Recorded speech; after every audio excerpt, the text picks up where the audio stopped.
is the book Pooh, the Bouncing Bear. It's one of the Disney's Pooh and Friends books. This is by Ronald Kidd and illustrated by Vaquero Associates, Inc. One summer morning, Winnie the Pooh was walking through the 100-acre wood with a close friend. "Isn't it a nice day?" said Pooh. The friend didn't answer. Farther on, Pooh stopped to look at some daisies. "Why do flowers grow up instead of down?" Pooh asked. The friend was silent. After a while, Pooh said, "Don't you think it's time for a little something to eat?" The friend said nothing. The friend wasn't Piglet or Eeyore. It wasn't Tigger or Owl, Kanga or Roo. It was Pooh's honey jar. And Pooh loved the jar even when it didn't say a thing. He dipped his paw into the jar and took a taste of honey. When he took another and another. Before long the honey jar was empty and Pooh was full. As Pooh continued down the path, he heard the sound of laughter. He followed the sound and found Tigger, Kanga, and Roo happily bouncing in the meadow. "Hello there, Pooh," shouted Tigger. "It's a beautiful day for bouncing." Roo called out, "Come on, Pooh, you try it." Pooh imagined himself flying past butterflies and birds, floating up over the clouds, laughing all the way. He could hardly wait to bounce. Gripping the honey jar tightly, Pooh said, "Here I go." He bent his knees and sprang into the air. It was a fine bounce, except that Pooh didn't leave the ground. What he did was fall over sideways. Kanga helped him up, saying, "That jar looks heavy. Why don't you set it down and try again?" "Yes, of course," said Pooh. Pooh carefully placed his honey jar on the grass. Then he closed his eyes and bounced as high as he could. "How am I doing?" he asked, his eyes still closed. "Could be bouncier," said Tigger. Pooh opened his eyes. He hadn't moved. "That's odd," said Pooh. "I thought I was making a bouncing sound." "I don't think it was a bounce," said Roo. "It was more of a slosh." Pooh tried again and again, standing still, on the run, off rocks, over logs. Nothing seemed to work. "We're sorry, Pooh," said Kanga. "Maybe you should come back another time and try again." Pooh picked up his honey jar and went home. That night he dreamed of bouncing, and the dream turned into a song. "Who's that bouncing up and down with a jar that's filled with honey? He acts like Tigger, but his fur is brown. It's Winnie the Pooh. Isn't that funny? Who's that floating past the trees, out of the forest and into the blue? Light as a feather and round as you please. It's Pooh the Bouncing Bear, that's who." Pooh woke up the next morning, happy to be a bouncing bear. He decided to celebrate by bouncing out of bed. But once his dream had ended, so had his bounces. Pooh wanted to bounce as high as he did in his dreams. But being a bear of very little brain, he didn't know how. So he set out to ask his friends about it. First, he went to see Eeyore. He found the old gray donkey standing in a thistle patch.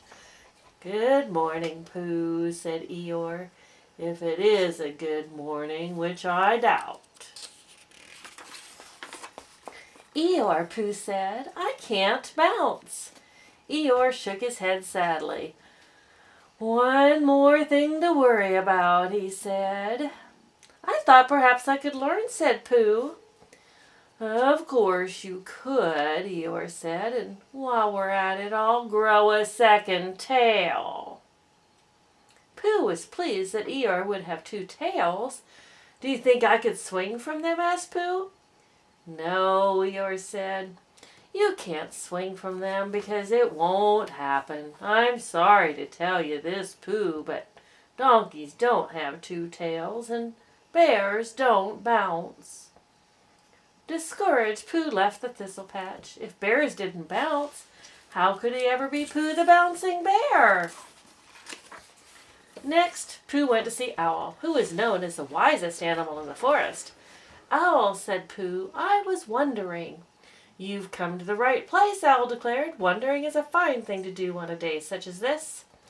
Pooh was pleased to hear it, even though he didn't know what a day such was.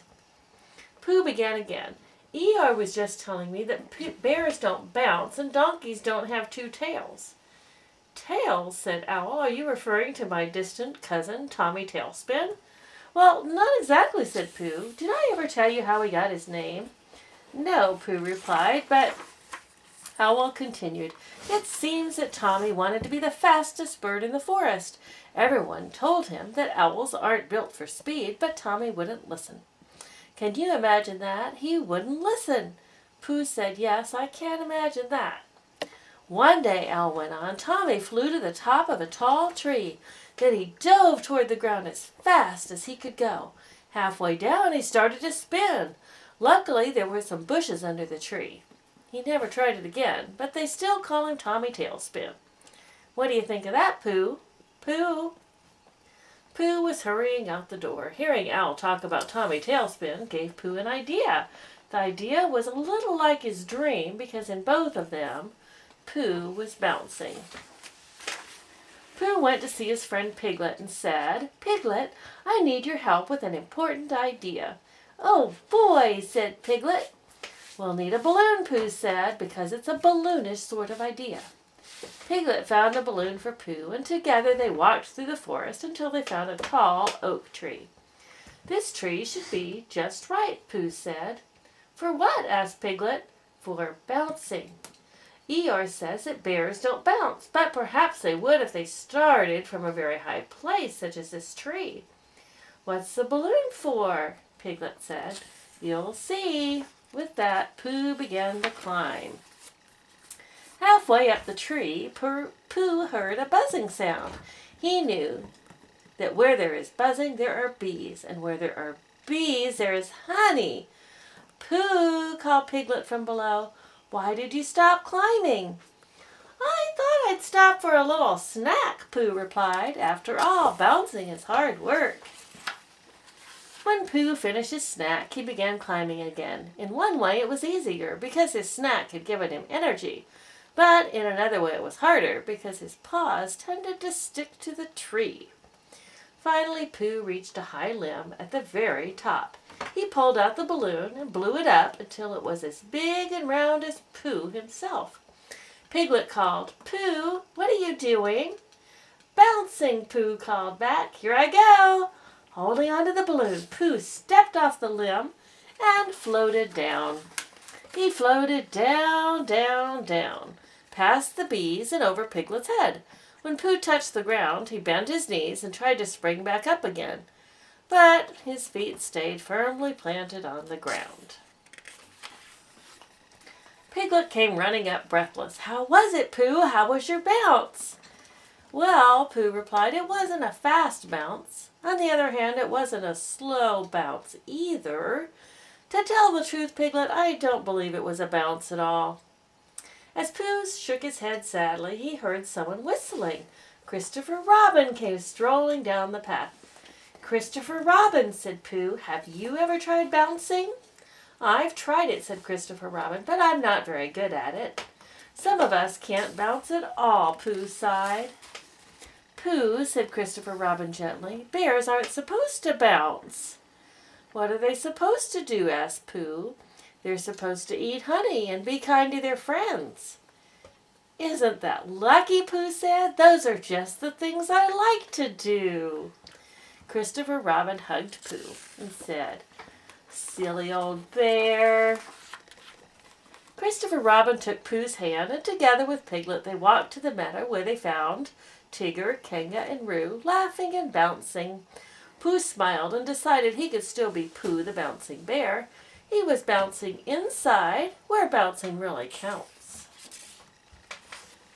The end.